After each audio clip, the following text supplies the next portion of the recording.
Bienvenidos a nuestra casa, un lugar de paz, un lugar de alegría, un lugar donde encontrarás palabra transformadora, un lugar donde reposa la presencia de Dios. Bienvenidos a Centro Familiar Cristiano, una casa con pasión apostólica y visión misionera.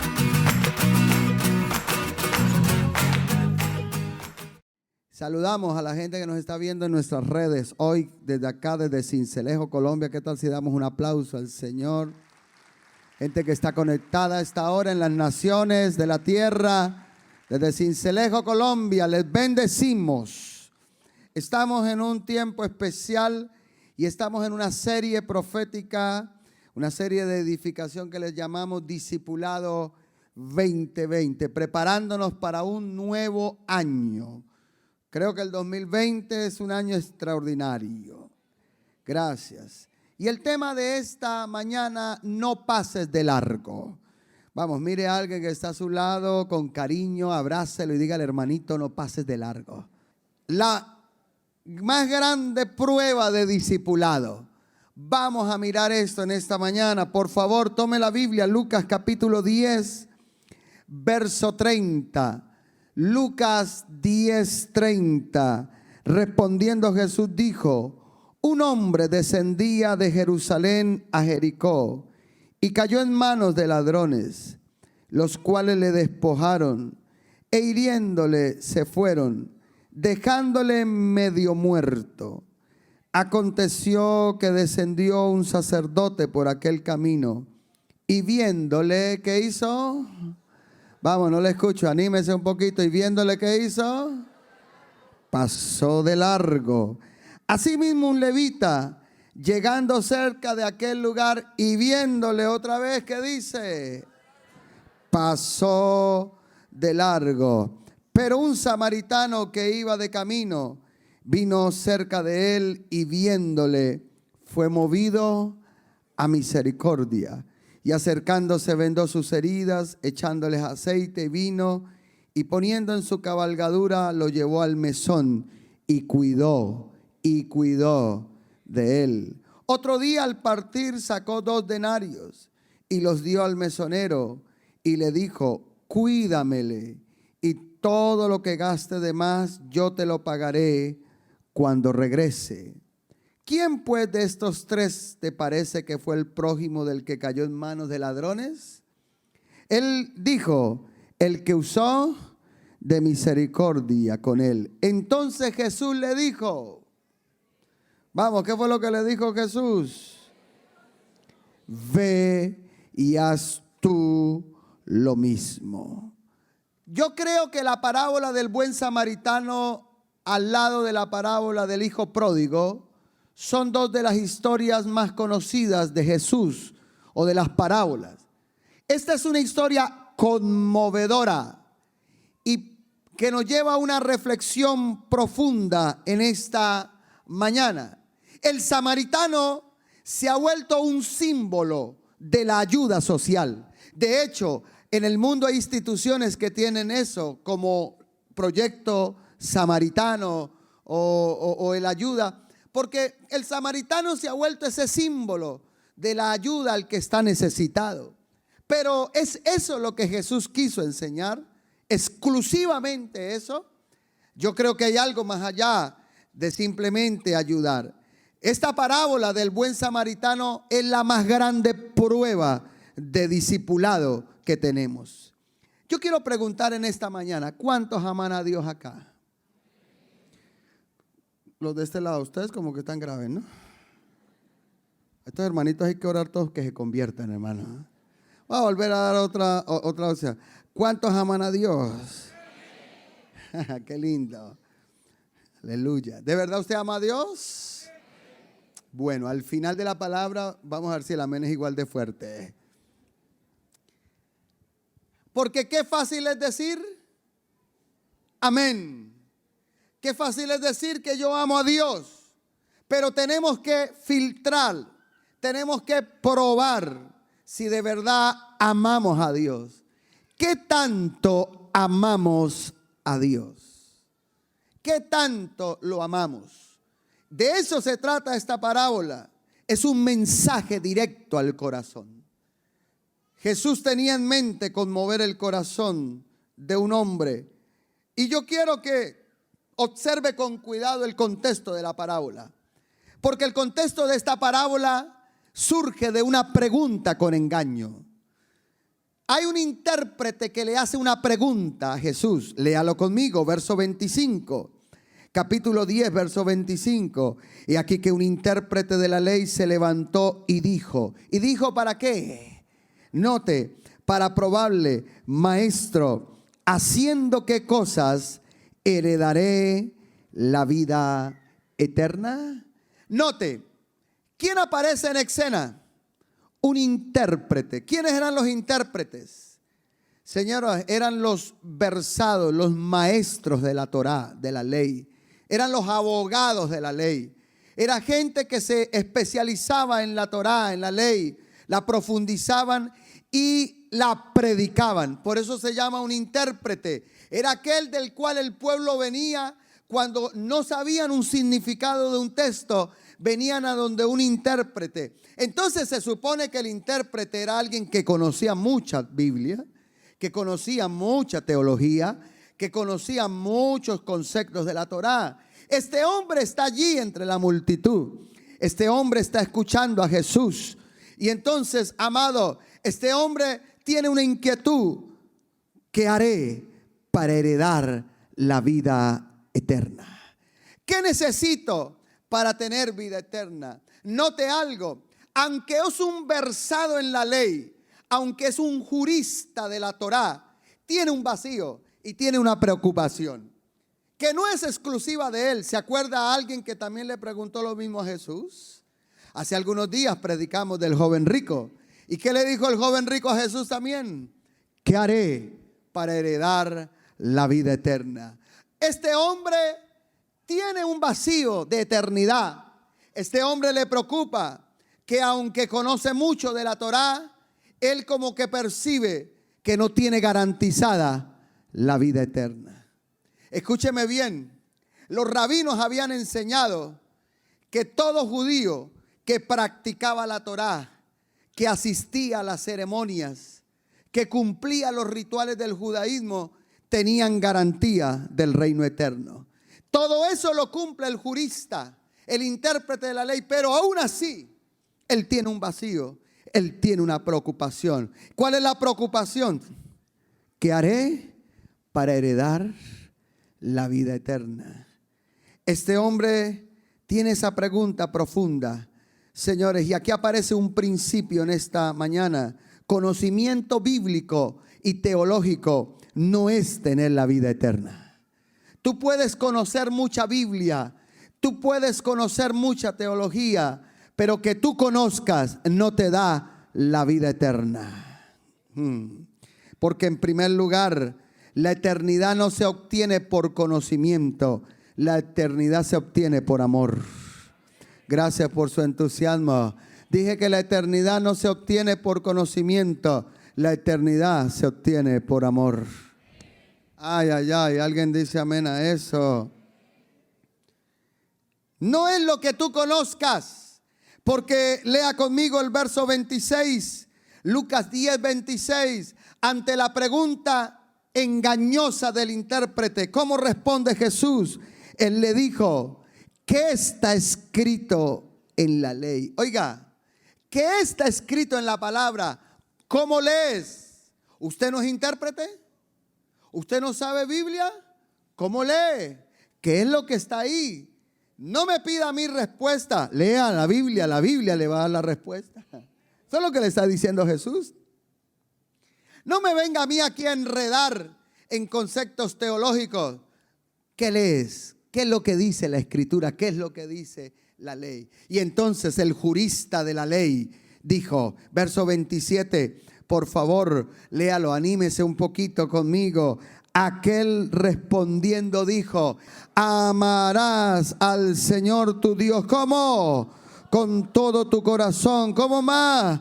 Con toda tu alma, con todas tus fuerzas, con toda tu mente a tu prójimo.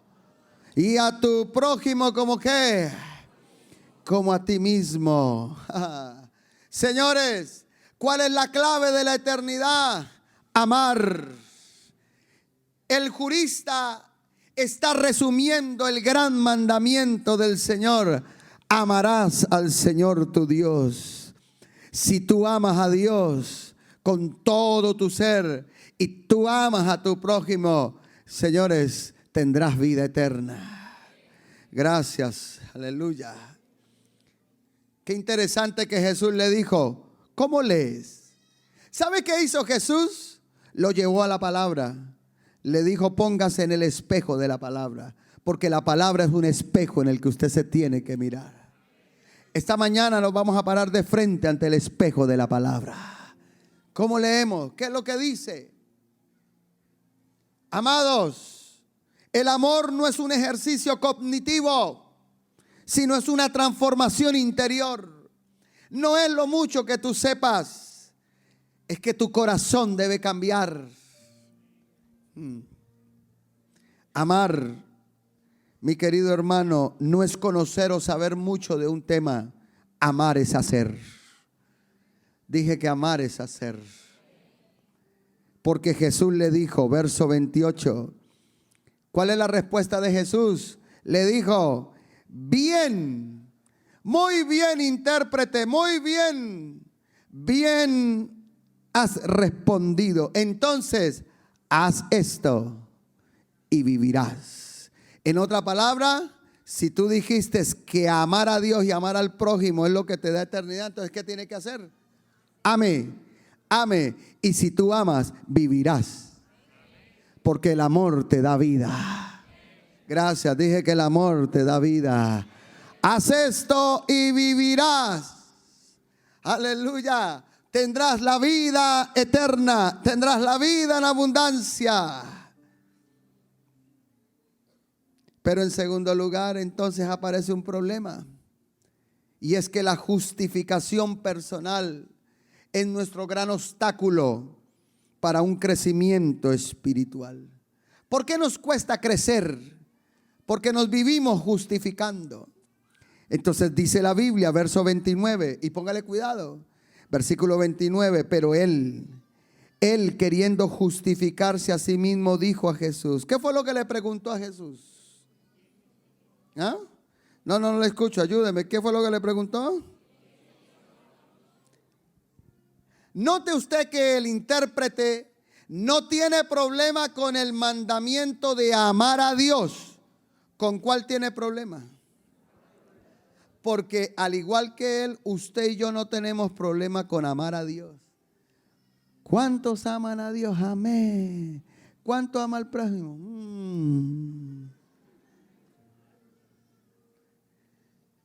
Porque tú no tienes problema en amar a Dios. Yo no tengo problema, pero tengo problema en amar al prójimo. Tengo problema en hacer algo por alguien.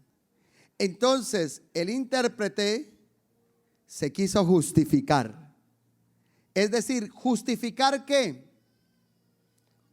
Note esto. Recuerde que él es un intérprete.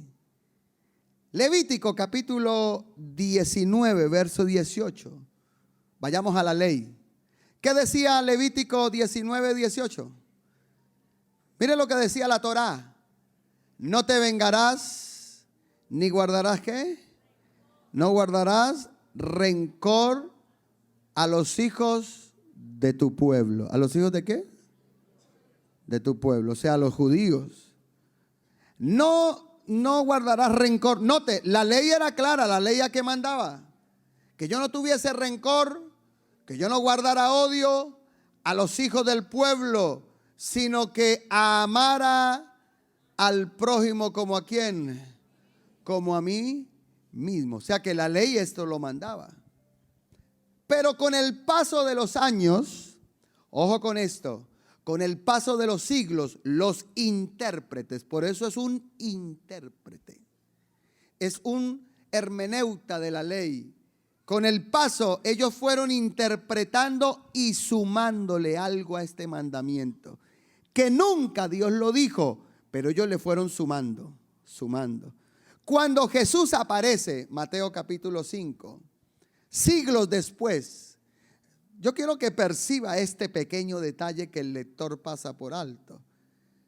Mateo 5:43. Cuando Jesús aparece y da el famoso sermón del monte, ¿qué dijo Jesús? Ayúdeme, ¿qué fue lo que dijo? Oísteis que fue dicho, ¿amarás a qué? ¿Y aborrecerás a quién? Espera, un momentico, me perdí. ¿La Torá algún día dijo que había que odiar al enemigo? Pero ¿por qué Jesús viene diciendo oísteis? ¿Quién dijo? Los intérpretes. Los intérpretes le enseñaron al pueblo de que había que amar al prójimo y aborrecer al enemigo. Pero fueron los intérpretes, no la Torá. ¿Aló? ¿Alguien me está escuchando? Fueron los intérpretes, no la Torá, no la ley, no la palabra. Por eso cuando Jesús aparece les dice: señores, ustedes oyeron, ustedes interpretaron mal de que amaran al prójimo y odiaran al enemigo, pero eso no es así. Yo les digo que ustedes deben amar a los que os aborrecen. Y bueno, usted sabe lo que Jesús le dijo. Entonces Jesús viene a quitar el peso de esa interpretación. Por eso es que el intérprete pregunta: ¿quién es mi prójimo? Porque en la interpretación de este teólogo, para él, ¿quién era el prójimo? El prójimo era el judío. El prójimo era el de su nación. ¿Y quién era el enemigo que había que odiar? El extranjero. Todo extranjero no era prójimo. Así que el intérprete pregunta: ¿quién es? O sea, ¿yo a quién le tengo que hacer favores? ¿A quién tengo que amar? ¿Yo tengo que amar a los mismos de mi nación? Jesús, como es sabio, Jesús no se enrea. Jesús no va a discutir teología. Jesús no se va a poner a pelear, señores. Es obvio que el propósito del intérprete de la ley, ¿cuál es? Enredar a Jesús. Llevarlo a un campo de discusión estéril que no cabe. Él pensó que se podía justificar, que estaba bien. Él dijo: wow, yo estoy muy bien, conozco la Biblia, soy intérprete, amo a mi prójimo son los mismos de mi nación, yo estoy de maravilla. Jesús le respondió con la parábola del buen samaritano. En tercer lugar, entonces, en esta mañana, escúcheme bien, voy a empezar el desenlace de este mensaje y el corazón de este mensaje. Quiero que le preste mucho cuidado, porque aquí llegamos al corazón de esta palabra. La parábola del buen samaritano es una respuesta tranquila, pero con un poderoso mensaje. Señores, esta es una historia demoledora. La historia del buen samaritano es una historia tremenda que produce una inmensa convicción. Es una lección que va más allá de etiquetarla como ayuda al necesitado, al que está caído. No. Esta es una historia que Jesús se la da a un religioso para enseñarle lo que es amor y cómo se debe manifestar el amor. Es una parábola extraordinaria. ¿Cuál es la estructura de esta parábola? La parábola del buen samaritano entonces se convierte en la prueba más grande de discipulado. Esta mañana Dios nos va a hacer un examen. Gracias. Dije que esta mañana Dios nos va a hacer un examen. Tú y yo vamos a ser filtrados, porque esta parábola me va a enseñar de verdad qué tanto amor yo tengo a Dios. Si yo digo que amo a Dios con todo el corazón, pero ¿qué tanto tengo? Esta parábola me va a llevar a ver si soy discípulo de Jesús o no lo soy. ¿Qué tanto discípulo soy? Yo que me la paso leyendo, yo que me jacto de que leo Biblia, de que conozco, que me gusta buenos mensajes. Porque hay gente que se vive jactando. No, yo no sé qué mensaje está buscando. Bueno, usted que es tan teólogo, ¿qué tan discípulo es? Porque los intérpretes eran unos duros. Mire, ninguno de los que estamos aquí le damos ni por los tobillos, créame, a un rabino judío. Yo soy un ignorante al lado de un rabino judío. No hay nada, que esa gente, los intérpretes de la ley eran versados profundos en todas las revelaciones de la Torá. Entonces, Jesús, como sabe que está frente a un ilustre conocedor de la Torá, no se pone a discutir, pero le cuenta una historia. Una historia que tiene una estructura organizada en 3 partes. Vamos, acompáñeme, diga conmigo violencia. Vamos, dígalo conmigo, violencia, indiferencia y amor. Una vez más, diga conmigo, violencia, indiferencia y amor. ¿Cuál es la estructura de la parábola? Violencia, indiferencia y amor. ¿Alguien se puede animar un poquito esta mañana? Porque este es el día que Dios te va a bendecir. Vamos, alguien dice gloria a Dios, aleluya. Esta es tu mañana de victoria. Prepárate porque hay algo de Dios para tu corazón. Yo creo que hoy Dios va a sacudir tu corazón, tu espíritu, tu alma. Vamos, apláudale al que vive para siempre. Vamos a sumergirnos un poquito. Vamos a meternos, vamos, anímese conmigo y me va a acompañar en esta historia, señores, porque dice, diga conmigo, violencia. De Jerusalén a Jericó. Entonces la historia comienza a decir, respondiendo Jesús y dijo, un hombre, diga conmigo, un hombre descendía de Jerusalén a Jericó y cayó en manos ¿de qué? De ladrones. Le salieron en el camino unos ladrones de unas cuevas ahí, los cuales le cayeron, lo despojando e hiriéndole. Lo dejaron ¿cómo? Medio muerto. Le quitaron todo lo que tenía, lo poco que traía de Jerusalén a Jericó. Señores, y se fueron aquellos ladrones. Ahí está un cuadro. ¿Y cómo quedó el amigo? Medio muerto. Diga conmigo, violencia. La vida es violenta. La Biblia dice que el ladrón vino ¿para qué? Para matar, para robar, para hurtar y para destruir. El diablo ha venido a hurtar, a matar, a destruir. Señores, en la vida hay violencia. Nos están quitando los valores, nos están quitando la moral. Hay gente que está perdiendo matrimonio, hay gente que está perdiendo la salud. Tenemos batalla, hay ladrones que nos salen en este caminar y nos dejan medio muertos, tirados en el camino, clamando de que alguien nos levante. ¿Cuánta gente en Sincelejo está muerta en delitos y pecados? ¿Cuánta gente en las calles de esta tierra necesita ser levantada por una palabra? Entonces, lea conmigo verso 31. Aconteció que descendió, diga conmigo, descendió. ¿Quién descendió? Un sacerdote por aquel camino. ¿Quién fue el que apareció en escena? Y cuando apareció en escena, se brilló, la escena brilló de luz, de esperanza. El que está en el piso dijo, wow, apareció el sacerdote con todo y Biblia. Uy, ese evangélico buena gente. Uy, ese que lee Biblia, qué cosa tan buena. Ese es el mejor, ese es el que me va a ayudar. Esa gente que lee Biblia es la gente que más ayuda, es la gente que más levanta, es la gente que más sirve. Pero el que leía Biblia, ¿qué hizo?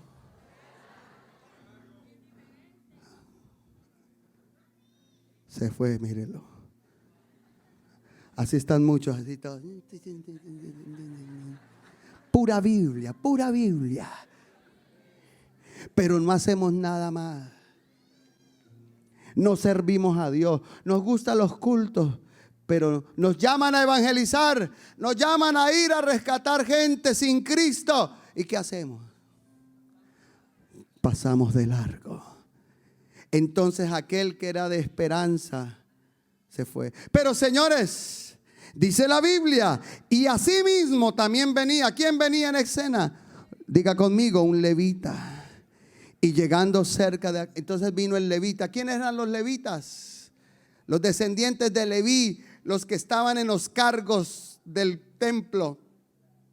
Los levitas ayudaban como policía del templo, ayudaban en los sacrificios. Los levitas ayudaban de porteros. Señores, los levitas. Entonces el que está tirado dijo: wow, este levita, ese es como un diácono en la iglesia. Wow, ese músico. No, si es músico, los músicos son tremendos evangelistas. No, ese es un servidor de grupo de cambio. Uy, ese servidor, no, esa es la bella persona. Es el que me va a ayudar. Mire, esa cara de santo que tiene, Dios mío. Y entonces, wow, este es el que me va a ayudar. ¿Pero qué hizo el levita? ¿No le escucho? ¿Qué hizo el levita? Pasó de largo. Se fue. Todo tranquilo. ¿Y cómo está el amigo?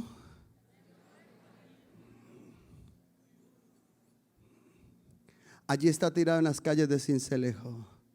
Allí está el matrimonio que se está destruyendo. Allí está el joven que está en la droga. Allí está la mujer en crisis. Pero no hay alguien que le evangelice. Porque los que tienen Biblia, ¿qué hacen? ¿Qué hacemos los que tenemos Biblia? Pasamos de largo. Nos gusta la Biblia. Mañana hay seminario de no sé qué. Ahí estoy. Mañana ahí estoy. Seminario. Nos gustan los seminarios para todo, hermano.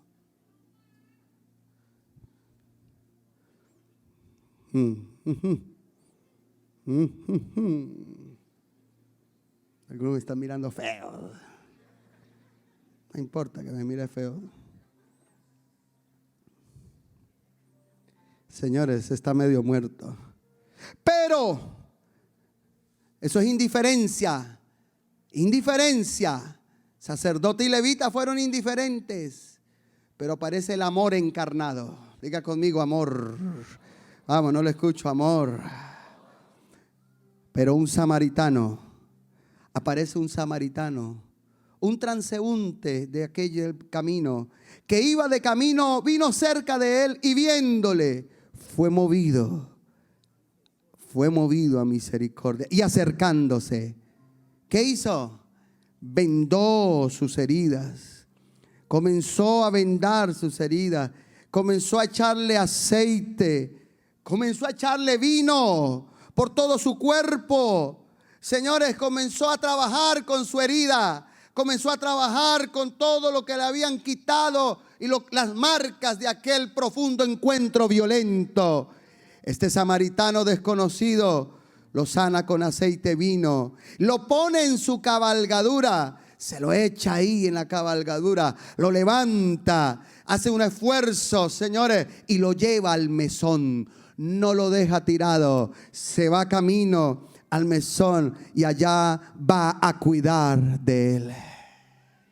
Ay, ay, ay.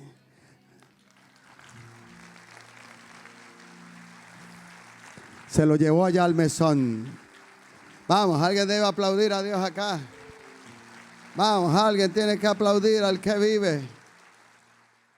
Escúcheme, mi hermano querido. El samaritano, cuando Jesús le mencionó el samaritano al intérprete, yo creo que los ojos se le abrieron al intérprete. Porque el que menos esperaba que apareciera fuera un samaritano. Oiga, Cristo es tremendo. ¿Sabe qué significaba para un judío un samaritano? Señores, para los judíos los samaritanos eran étnica y religiosamente impuros. Eran considerados unos herejes. Era lo peor. Decirle a un judío samaritano era una ofensa, porque los judíos consideraban a los samaritanos impuros, puesto que los samaritanos eran una mezcla entre paganos y judíos. Así que no eran considerados muy buena gente. En otras palabras, eran enemigos. Señores, pero un enemigo para un judío fue el que lo levantó. Aquel samaritano, cuando vio al judío tirado, no lo consideró un enemigo, lo consideró alguien digno de ser levantado. Ay, ay, ay. Oh, bendito sea el Señor. Aquel hereje marginado, aquel hereje exiliado, que para los judíos era lo peor, fue aquel que se comprometió a restaurar al caído. ¿Sabe por qué? Porque aquel samaritano amaba restaurar vidas. Porque aquel samaritano no era un religioso que lo único que le gustaba era la Biblia, sino que le encantaba servir a Dios. Escúcheme, ¿cómo amó el samaritano? Número 1, acercándose. Número 2, sanando las heridas. Número 3, se echó una carga que no tenía. ¿Tenía que echarse esa carga? No, tenía que llevar esa carga de un perfecto desconocido. ¿Por qué no lo dejó tirado como el levita y como el sacerdote también? El samaritano no tenía que echarse esa carga, pero su amor decidió echarse una carga que no tenía que llevar. Una carga que no era de él. Señores, en cuarto lugar, cuidó del herido. Lo llevó al mesón, no lo dejó en cualquier lugar. Los mesones eran como los hoteles o las casas de paso, y allí lo llevó. Y en quinto lugar, pagó el precio. Y esto me encanta, porque dice la Biblia, señores, que al otro día sacó 2 denarios. ¿Cuántos denarios sacó? 2 denarios. ¿Usted sabe qué es un denario? Un denario era el pago de un soldado romano de un día de trabajo, que era un pago muy alto, porque los mejores pagos en el imperio eran los soldados. Así que un denario equivaldría a un día de salario. Pero cuando me puse a averiguar cuánto valdría un hospedaje en esa época, descubrí algo. Los 2 denarios que él dio alcanzaban aproximadamente para 2 meses de posada. O sea que este hombre pagó 2 meses de posada por adelante. Pagó el precio de la restauración. Hay que pagar un precio. ¿Cuál es el mensaje esta mañana? Escúchame, mi hermano, ¿qué tanto amas a Dios? Si tú amas a Dios, tú vas a amar el servir a Dios. Si tú amas a Dios, tú vas a amar el discipular. Si tú amas a Dios, tú vas a amar el restaurar vidas, el evangelizar. Tú no puedes gritar amén en esta mañana como loco, amén, pero no eres capaz de discipular a alguien. No eres capaz de consolidar a alguien. Señores, Dios nos llamó a cuidar vidas. Si tú y yo lo amamos, lo debemos cuidar. Hay alguien en Sincelejo que necesita una palabra tuya. Terminemos esta mañana, cerremos esta mañana con una reflexión teológica de esta parábola. ¿Cuál es la reflexión teológica? ¿Cuál es la reflexión final que esta parábola nos deja? Señores, ¿qué hay en esta parábola? Nuestro verdadero samaritano se llama Jesús. Porque cuando usted estaba tirado en el camino de la vida, quien se acercó a levantarte se llama Jesús. Gracias. Quien se acercó a vendarte cuando tu casa no valía nada. Cuando usted, varón, tenía violencia en la casa. Cuando usted, mujer, estaba al borde del suicidio. El que se acercó a ti fue Jesús. Y te echó aceite y te echó vino. Y hoy estás bendecido porque Él te curó. Y hoy estás bendecido porque Dios te ha sanado. Vamos, alguien me está escuchando. Y hoy estás bendecido. Tu casa no se destruyó porque Jesús vino a tu casa. Alguien puede alabar a Dios acá. Alguien puede bendecir a Dios en esta hora. Vamos, vamos. Aplauda al que vive para siempre. Él es tu samaritano. Pero escúchame. Si Jesús lo hizo por ti, ¿por qué tú no lo haces por alguien? ¿Sabe que a mí esta parábola me tocó volviéndola a estudiar? Y honestamente, usted y yo somos los levitas y los sacerdotes. que pasamos de largo, que nos cuesta servir a Dios. Pero que esta mañana el Espíritu de Dios nos confronte y nos ayude a hacer como Jesús nos manda. ¿Alguien dice amén? ¿Qué es lo que nos mueve en el servicio? La misericordia. Porque recuerde lo que dice, fue movido. ¿Qué es lo que hace que yo pueda predicar? ¿Qué es lo que hace que yo pueda servir a Dios? ¿Qué es lo que hace que yo pueda consolidar vida? ¿Qué es lo que hace que yo pueda discipular? Que en mí hay misericordia. Mientras eso no se acabe en ti, aquellos que están caídos, tú los vas a levantar. No importa el precio que tengas que pagar. Ay, pastor, es que esa gente es tan dura. No, paga el precio. Sí, no es fácil echarse en una cabalgadura, untarse de sangre, pagar dinero. Pero lo voy a hacer con tal de verlo restaurado. Espero que este mensaje que has oído, que esta palabra que has recibido haya cambiado y tocado tu vida. Si es así, quiero invitarte para que compartas esta palabra a través de tus redes sociales. Amigos, conocidos, contactos, ayúdanos a que el Evangelio de Jesucristo corra en las naciones de la tierra. Yo te bendigo desde Sincelejo, Colombia, Centro Familiar Cristiano, una casa con pasión apostólica y visión misionera. Nos vemos pronto en un nuevo mensaje que cambiará tu vida. Bendiciones.